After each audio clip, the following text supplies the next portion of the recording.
Welcome to Cooking with Courtney. Today I'm going to show you how to make the perfect pie from scratch. Pies can be a little bit intimidating, but if you know what to do, they're really very simple. So I'm going to share all my tried and true tips with you.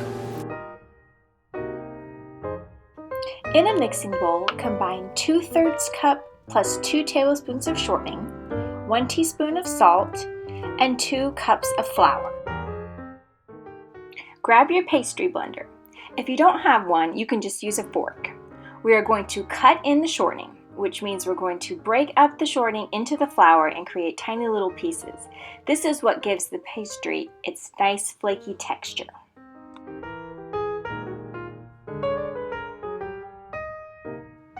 To keep the flaky texture, the shortening needs to remain cold, so we're going to add some ice water. I start with about 5 tablespoons, but you can add up to 10. It just depends on a lot of things like the humidity and the temperature. Use a fork to stir in the water. The dough should start to pull away from the sides. You can add a little more water if needed, but make sure not to add too much. Set the fork aside and use your hands to form the dough into a loose ball.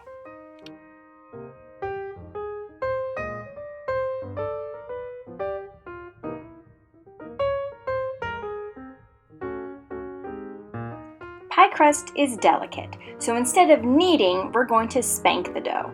This allows the dough to form into a nice tight ball, but keep its flakiness.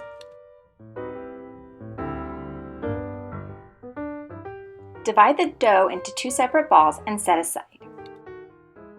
And now to assemble the filling. Today we're going to make tart cherry pie. This is one of my absolute favorite pies. In a bowl, combine 2 cans or 1 bag of frozen tart cherries. Add 1 cup of sugar, 1/3 cup of flour, and the special ingredient, a half a teaspoon of almond extract. Stir to combine. Now we're going to roll out the crust. Sprinkle your surface with some flour and take one of the balls. Sprinkle some more flour on top and roll it out until it's nice and thin. If it's starting to stick, add a little more flour underneath and on top.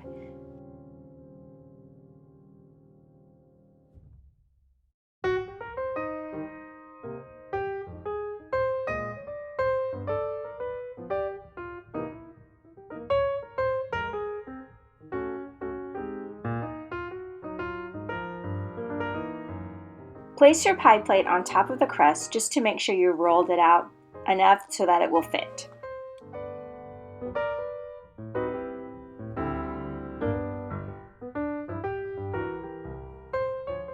Transfer the crust into the pie plate.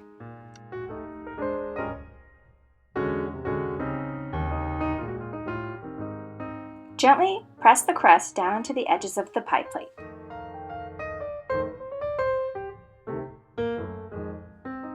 Using a knife, slice off any of the overhanging pie crust until it's flush with the pie plate.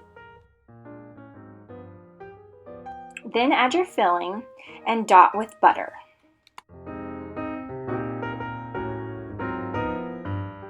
And now we're ready for the top crust. Roll it out in the same process you did for the bottom crust.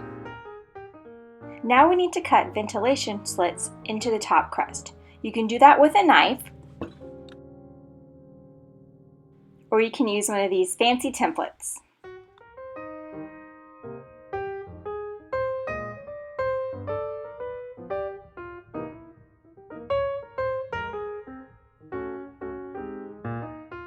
Now place the top crust over the pie, centering as best as possible.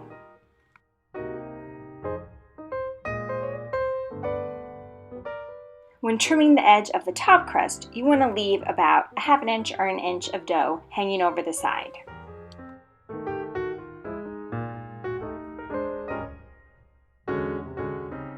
Now all the way around, fold the top layer under the bottom layer so that they're pressed together. Now we're going to get a little fancy. We're going to flute the edge. So you want to take your thumbs and your forefingers, pressing in with your thumb and down with your forefingers, all the way around to create this nice fluted effect.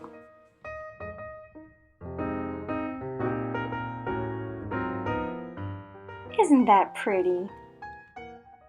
And now for the little extras that will put your pie over the top. Brush the top of the crust with some milk and sprinkle with sugar. While baking my pie, I like to use a pie shield. This covers the edge of the crust to prevent burning. If you don't have one, you can create one with tin foil. We're going to bake the pie in a 400-degree oven for 35 minutes. Then you can remove the pie shield and bake for another 15. Now we have to wait a whole 45 minutes, but I want some pie now. Well, what you can do is take your leftover scraps of pie crust, roll it out and place it on a cookie sheet. Spread it with butter, sprinkle with sugar and cinnamon, and bake for 10 to 15 minutes. This is a nice treat you can have while waiting for the pie to finish. My mom always made this for me, and now I make it for my kids. Pie's done. Listen to that golden crust. And now you know, baking a pie from scratch is as easy as pie.